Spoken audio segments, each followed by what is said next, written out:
হযরত ইব্রাহিম আলাইহিস সালামের পিতা আজর ছিলেন একজন কঠোর মূর্তি পূজারী। সে নিজে মূর্তি তৈরি করতেন এবং সেগুলো বাজারে বিক্রি করতেন। একদা হযরত ইব্রাহিম আলাইহিস সালামের পিতা আজর যুবক ইব্রাহিম আলাইহিস সালামকে ডেকে বললেন, বাবা ইব্রাহিম, তুমি এই মূর্তিগুলো বাজারে নিয়ে গিয়ে বিক্রি করে আসো।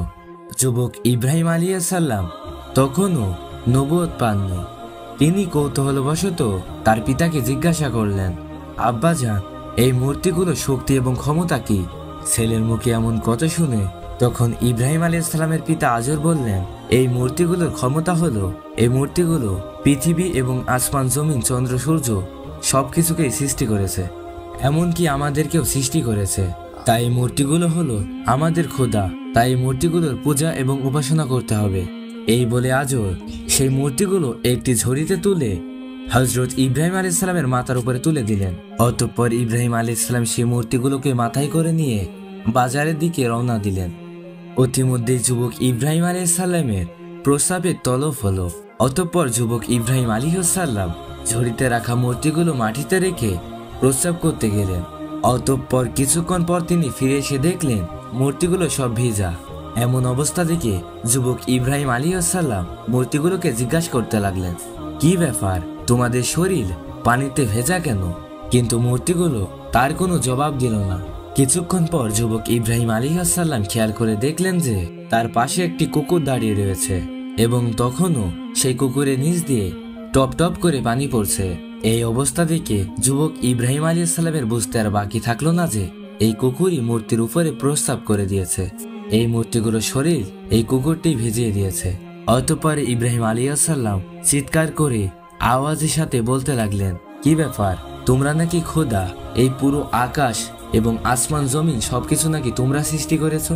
তোমরা নাকি এত সুন্দর সুন্দর আমাদের মানুষকে সৃষ্টি করেছো? তাহলে সামান্য এই কুকুরের হাত থেকে তোমরা নিজেদেরকে রক্ষা করতে পারলে না কেন? কুকুর যখন তোমাদের গায়ে প্রস্রাব করছিল তখন তোমরা এখান থেকে দৌড় দিলে না কেন, অথবা কুকুরকে তাড়িয়ে দিলে না কেন? তোমরা কেমন খোদা, তোমরা নিজেরাই নিজেদেরকে রক্ষা করতে পারো না? অতঃপর ইব্রাহিম আলাইহিস সালাম রাগান্বিত অবস্থায় মূর্তিগুলোকে নিয়ে পানির ভেতরে ফেলে দিল এবং চুবাতে লাগলো। এমনই ভাবে চুবিয়ে চুবিয়ে গোসল করিয়ে তাদেরকে সারিবদ্ধভাবে দাঁড়ান করিয়ে দিল। অতঃপর ইব্রাহিম আলাইহিস সালাম সে মূর্তিগুলোকে বলতে লাগলেন, তোমরা যদি সত্যি খোদা হয়ে থাকো তাহলে এখান থেকে বাজার পর্যন্ত তোমরা পায়ে হেঁটে যাবে, আমি সামনে হেঁটে যাব আর তোমরা আমার পেছনে পেছনে হেঁটে যাবে। অতঃপর ইব্রাহিম আলাইহিস সালাম হাঁটতে লাগলেন। কয়েক কদম হাঁটার পর পেছনে তাকিয়ে দেখেন যে মূর্তিগুলো সে আগের জায়গায় দাঁড়িয়ে আছে। হযরত ইব্রাহিম আলাইহিস সালাম এবার আরো রাগান্বিত অবস্থায় তাদেরকে বলতে লাগলেন, তোমরা কিসের খোদা? তোমরা এত সুন্দর মানুষ সৃষ্টি করেছো, আসমান ও জমিন সৃষ্টি করেছো, তাহলে তোমরা নিজেই হাঁটতে পারো না কেন? তোমাদের আমি কিছুতেই খোদা বলে স্বীকার করি না। অতঃপর ইব্রাহিম আলাইহিস সালাম তার কোমর থেকে একটি রশি বের করলেন এবং সমস্ত মূর্তিদেরকে বেঁধে টানতে টানতে বাজার পর্যন্ত নিয়ে গেলেন। এভাবে হাঁটার পর তিনি বাজারে পৌঁছে গেলেন। তিনি পেছন ঘুরে তাকিয়ে দেখেন যে মূর্তিগুলোর অবস্থা খুবই বেহাল। কোনোটার হাত নেই, কোনোটার আবার পা নেই, আবার কোনোটার মাথাও নেই। তারপরও তিনি সে মূর্তিগুলো বিক্রি করার জন্য সেখানে বসে থাকলেন। কিন্তু তিনি দীর্ঘক্ষণ বাজারে বসে থাকার পরও তার একটি মূর্তিও বিক্রি হলো না, কেননা মূর্তিগুলো সব ভেঙে গিয়েছিল। আর এই ভাঙা মূর্তি কেই বা কিনবে? অতঃপর ইব্রাহিম আলাইহিস সালাম সে মূর্তিগুলোকে একটি ঝুড়ির ভিতরে ভরে বাড়ির দিকে অগ্রসর করলেন। বাড়িতে পৌঁছানোর পর তার পিতা আজর তাকে জিজ্ঞাসা করলেন, কি ব্যাপার, তুমি তো একটি মূর্তিও বিক্রি করতে পারোনি? তার পিতার এই কথা শুনে হযরত ইব্রাহিম আলাইহিস সালাম তার পিতাকে বললেন, এই মূর্তিগুলো কিভাবে বিক্রি হবে? এই ভাঙা মূর্তিগুলো কি কেউ আর বাজার থেকে কিনবে? এরপর তার পিতা আজর বললেন, মূর্তিগুলো ভাঙা কেন? তুমি তো বাড়ি থেকে ভালো মূর্তিগুলো নিয়ে গেলে। হযরত ইব্রাহিম আলাইহিস সালাম এবার তার পিতাকে বললেন, আমি যখন মূর্তিগুলো বাজারে নিয়ে যাচ্ছিলাম তখন আমার মাথার উপরে রাখা ঝুড়িতে এই মূর্তিগুলো মারামারি শুরু করে দিয়েছিল। একজন মূর্তি বলতে লাগলো আমার শক্তি বেশি, অপরজন মূর্তি বলতে লাগলো আমার শক্তি বেশি। এভাবেই তারা নিজেদের মধ্যে ক্ষমতা এবং আধিপত্য বিস্তারের জন্য নিজেদের মধ্যে মারামারি শুরু করে দিল। আর এভাবে মারামারি করতে গিয়ে সকলের হাত, পা এবং মাথা ভেঙে গিয়েছে। আর এই ভাঙা মূর্তি তো বাজারে কেউই কিনবে না। অতঃপর ইব্রাহিম আলাইহিস সালামের কথা শুনে তার পিতা আজর বলল, ইব্রাহিম, তুমি কি আমাকে বোকা পেয়েছো? এই মূর্তিগুলো কিভাবে মারামারি শুরু করতে পারে? তাদের তো মারামারি করার মতো কোনো ক্ষমতাই নেই, তাদের তো শরীরে কোনো শক্তিই নেই।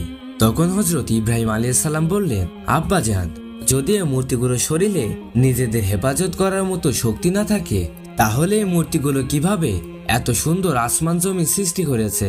আর বলুন, তাহলে এই মূর্তিগুলো কিভাবে মানুষের খোদা হতে পারে? আপনি কেন এই মূর্তিগুলোকে খোদা মানেন এবং তার উপাসনা করেন? হযরত ইব্রাহিম আলাইহিস সালামের মুখে এমন কথা শোনার পর আজর কোনো উত্তর দিতে পারলেন না, তাই আজর চুপ হয়ে সেখান থেকে চলে গেলেন। এবার হযরত ইব্রাহিম আলাইহিস সালাম প্রকৃত রবের সন্ধানে নিজেকে আত্মনিয়োগ করেছিলেন। এত সুন্দর পৃথিবীকে সৃষ্টি করেছেন, এত সুন্দর করে কে মানুষ বানিয়েছে, সেই সুন্দর সৃষ্টির স্রষ্টাকে খুঁজে পাওয়ার জন্য ইব্রাহিম আলাইহিস সালাম ব্যাকুল হয়ে উঠেছিলেন। অতঃপর একদিন হযরত ইব্রাহিম আলাইহিস সালামের কাছে গ্রামের লোকজন এসে বলল, ইব্রাহিম, আমাদের গ্রামের মধ্যে অনেক বড় মেলার আয়োজন করা হয়েছে। গ্রামের প্রতিটা লোকই সেই মেলায় অংশগ্রহণ করবে, তাই তোমাকেও সেই মেলায় যেতে হবে। তাদের কথা শুনে হযরত ইব্রাহিম আলাইহিস সালাম বললেন, আমি অসুস্থ, তাই আমি মেলায় যাব না, তোমরা যাও। হযরত ইব্রাহিম আলাইহিস সালাম শারীরিকভাবে যদিও অসুস্থ ছিলেন তার রবের সন্ধান পাওয়ার জন্য, কিন্তু তিনি মানসিকভাবে অত্যন্ত হতাশ এবং পেরেশান ছিলেন। তখন গ্রামের লোকজন বলল, ঠিক আছে ইব্রাহিম, তুমি যেহেতু মেলায় যাবে না, তাহলে আমাদের মূর্তির ঘরে যেয়ে আমাদের মূর্তিগুলো পাহারা করবে। আমরা মেলা থেকে সকলে 3 দিন পরে ফিরব। এই 3 দিনের মধ্যে আমাদের মূর্তিগুলো যেন কোনো চোর চুরি করে নিয়ে যেতে না পারে, সেজন্য তুমি আমাদের মূর্তির ঘরটা পাহারা দিও। এই বলে গ্রামের সকল লোকজন মেলাতে চলে গেলেন। এদিকে গ্রামের লোকজন সকলে যখন মেলাতে চলে গেল, তখন হযরত ইব্রাহিম আলাইহিস সালাম সেই মূর্তির ঘরে ঢুকলেন। তিনি ভাবতে লাগলেন, আমার জাতির লোকেরা যেহেতু এই মূর্তিগুলোকে খোদা মানেন এবং তাদের উপাসনা করেন, তাহলে দেখি আমি এই সৃষ্টির স্রষ্টাকে এখানে খুঁজে পাই কিনা। হযরত ইব্রাহিম আলাইহিস সালাম সেই মূর্তির ঘরে ঢুকে দেখেন সেখানে শত শত মূর্তি রাখা আছে। সেখানে কোনোটা ছোট, কোনোটা বড় এবং কোনোটার আকৃতি এতটাই বড় যে যা দেখে হযরত ইব্রাহিম আলাইহিস সালাম অত্যন্ত অবাক হয়ে গেলেন। হযরত ইব্রাহিম আলাইহিস সালাম লক্ষ্য করে দেখলেন সেখানে মূর্তিগুলোর সামনে শত শত ফল রাখা আছে, কিন্তু সে মূর্তিগুলো কোনো খাবারই গ্রহণ করছে না। ইব্রাহিম আলাইহিস সালাম এটাও খেয়াল করে দেখলেন সে মূর্তিগুলো হা করে তাকিয়ে আছে। কোনোটার আবার 10টা হাত, কোনোটার 8টা হাত, কোনোটার 12টা হাত, কোনোটা আবার তাকিয়ে আছে বল্লম হাতে নিয়ে, আবার কোনোটা তাকিয়ে রয়েছে বর্ষা হাতে নিয়ে। এক একটা মূর্তির আকৃতি এক এক রকম এবং সে চিত্রগুলো খুব নিখুঁতভাবে অঙ্কন করা হয়েছে। এবার হযরত ইব্রাহিম আলাইহিস সালাম সে মূর্তিগুলোকে লক্ষ্য করে বলতে লাগলেন, কি ব্যাপার, আমার জাতির লোকেরা তোমাদের ইবাদত করে, তোমাদেরকে পূজা করে, তোমাদেরকে খোদা মানে। তোমরা নাকি এই সুন্দর পৃথিবীকে সৃষ্টি করেছ এবং মানুষকে তৈরি করেছ, তাহলে তোমরা খাবার খাচ্ছ না কেন? তোমাদের সামনে তো অনেক রকমের খাবারই রাখা আছে, তোমরা খাবার গ্রহণ করো। হযরত ইব্রাহিম আলাইহিস সালাম বারবার এভাবে সেই মূর্তিগুলোকে খাওয়ার জন্য বলতে লাগলেন, কিন্তু কোনো মূর্তি খাবার খেল না এবং তিনি সেই মূর্তিগুলোর সামনে সেই খাবারগুলো মূর্তিগুলোর মুখে তুলে দিলেন এবং বললেন, তোমরা খাবার খাও। এভাবেই তিনি প্রত্যেকটা মূর্তির মুখে খাবার নিয়ে গেলেন এবং তাদেরকে খাবার খাওয়ার জন্য বললেন, কিন্তু কোনো মূর্তি খাবার গ্রহণ করল না। তাই হযরত ইব্রাহিম আলাইহিস সালাম এবার রাগান্বিত কণ্ঠে বললেন, তোমরা কিসের খোদা? তোমরা এত সুন্দর পৃথিবী কিভাবে সৃষ্টি করেছো? তোমরা তো নিজেই চলতে পারো না, তোমাদের নিজেরই তো মানুষে তৈরি করে, তাহলে তোমরা মানুষের খোদা হও কি করে? তোমাদের সামনে এত সুন্দর সুন্দর খাবার রাখা আছে, সে খাবারগুলো তুলে তোমাদের মুখে ধরার মতনও ক্ষমতা নেই, আর তোমরা এত সুন্দর পৃথিবী সৃষ্টি করেছো? এটা আমি কিছুতেই বিশ্বাস করি না। এটা বলার পর ইব্রাহিম আলাইহিস সালাম একটি কুঠার নিয়ে সে মূর্তিগুলোকে ভাঙতে লাগলেন এবং শত শত মূর্তি তিনি ভেঙে গুড়িয়ে দিলেন এবং ওখানকার সবচাইতে বড় মূর্তির ঘাড়ে ইব্রাহিম আলাইহিস সালাম সেই কুঠার রাখলেন এবং সেখান থেকে তিনি চলে গেলেন। অতঃপর 3 দিন পর গ্রামের লোকগুলো মেলা থেকে ফিরে আসলেন এবং মেলা থেকে ফিরে আসার পর তারা পূজা দেওয়ার জন্য সেই মন্দিরে ফিরে আসলেন, কিন্তু তারা প্রবেশ করার পরই হাই হাই করতে লাগলো। তারা চিৎকার করে বলতে লাগলো, সর্বনাশ, আমাদের হাজার হাজার মূর্তি তো ভেঙে গুড়িয়ে দেওয়া হয়েছে তখন সেখানকার একজন লোক বলল, আমরা মেলায় যাওয়ার আগে ইব্রাহিমকে মন্দিরের দায়িত্ব দিয়ে গিয়েছিলাম, আর আমার মনে হয় সেই হয়তো কিছু করেছে। তার কথা শুনে লোকেরা বলল, হ্যাঁ তুমি ঠিকই বলেছ। অতঃপর তারা ইব্রাহিম আলাইহিস সালামকে সেখানে ডেকে এনে বলল, ইব্রাহিম তোমাকে না দায়িত্ব দিয়েছে। অতঃপর তারা ইব্রাহিম আলাইহিস সালামকে সেখানে ডেকে এনে বলল, ইব্রাহিম তোমাকে না দায়িত্ব দিয়েছিলাম মূর্তিগুলো পাহারা দেওয়ার জন্য, তাহলে এই মূর্তিগুলোর এই অবস্থা হলো কি করে? তখন ইব্রাহিম আলাইহিস সালাম চালাকির সাথে বললেন, আমি কি জানি ওই যে বড়টার ঘাড়ে কুঠার রাখা রয়েছে, তোমরা তাকে জিজ্ঞেস করো। সে হয়তোবা সকল ছোট মূর্তিদেরকে ভেঙে গুড়িয়ে দিয়েছে, কেননা তার শক্তি বেশি, তাই তার শক্তি সে প্রয়োগ করেছে। হযরত ইব্রাহিম আলাইহিস সালামের এই কথা শুনে তখন গ্রামের লোকজন বলল, ইব্রাহিম তুমি কি আমাদের বোকা পেয়েছ? এই বড় মূর্তিটি কিভাবে ছোট মূর্তিদেরকে ভাঙতে পারে? এই মূর্তির শরীরে তো কোনো শক্তি নেই, কেননা তাকে তো আমরাই তৈরি করেছি। এই কথা শুনে ইব্রাহিম আলাইহিস সালাম বললেন, এই মূর্তিগুলো শরীরে যদি কোনো শক্তি না থাকে, তাহলে এই মূর্তি কিভাবে তোমাদের খোদা হতে পারে? যে মূর্তিকে তোমরা নিজেই তৈরি করেছো, সেই মূর্তিকে কেন তোমরা উপাসনা করছো? আর কেনই বা তোমরা তাকে খোদা মানছো? ওই বড় ভাস্কর্যের উপরে যদি একটি মাছিও বসে, তাও সরিয়ে মারার মতন ক্ষমতা ওই ভাস্কর্যর নেই, আর তোমরা কেন তার উপাসনা করছো? তাই সে তোমাদের খোদা কিছুতেই হতে পারে না। ইব্রাহিম আলাইহিস সালামের মুখে এমন কথা শোনার পর তাদের আর বুঝতে বাকি থাকলো না যে এই মূর্তিগুলো ইব্রাহিম আলাইহিস সালাম ভেঙেছে। ইব্রাহিম আলাইহিস সালামের এমন যুক্তি শুনে গ্রামের লোকেদের মাথা নত হয়ে গেল, তারা চুপ হয়ে সেখান থেকে চলে গেল। অতঃপর একদিন রাতে ইব্রাহিম আলাইহিস সালাম খেয়াল করলেন যে আকাশে অনেক বড় বড় তারা দেখা যাচ্ছে। তখন ইব্রাহিম আলাইহিস সালাম বললেন, আকাশে এত বড় বড় তারা, নিশ্চয়ই তারাগুলোই আমার রব হবে। একটু পর তিনি আবারও খেয়াল করলেন তারার পাশে অনেক বড় একটি চাঁদ দেখা যাচ্ছে।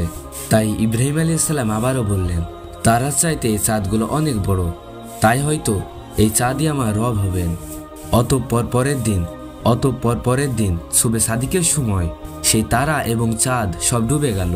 তাই ইব্রাহিম আলাইহিস সালাম বলতে লাগলেন, যেটা ডুবে যায়, যেটা শেষ হয়ে যায়, সেটা কখনোই আমার রব হতে পারেন না। একটু পরেই সূর্য উদিত হলো।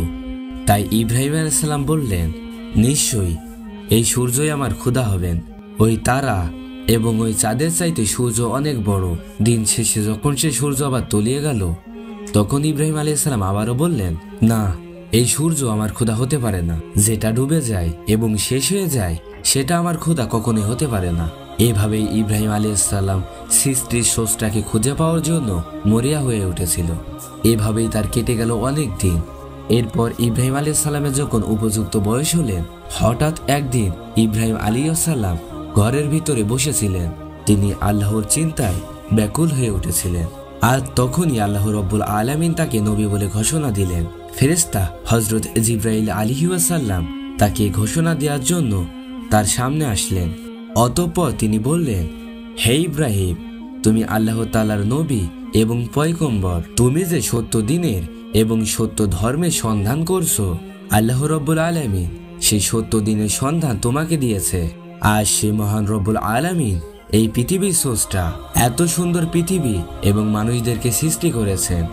সে আল্লাহ রব্বুল আলামিন তোমাকে ঘোষণা দিয়েছে। আল্লাহর সত্য দ্বীনের প্রচার এই দায়িত্ব আল্লাহ রব্বুল আলামিন তোমাকে দিয়েছে এবং তোমাকে নবী বলে ঘোষণা করেছে। তো প্রিয় দর্শক, এই ছিল আমাদের আজকের ভিডিওটি দেখে আপনারা কি শিখেছেন এবং কি বুঝতে পেরেছেন সেটা কমেন্টে জানাবেন। আর এত ছোট্ট একটা চ্যানেলে আপনাদেরকে আহ্বান করছি পরিবারের সদস্য হওয়ার জন্য। তাই চ্যানেলটিকে সাবস্ক্রাইব করে ভিডিওতে লাইক দিয়ে সাথেই থাকুন। ধন্যবাদ। আসসালামু আলাইকুম।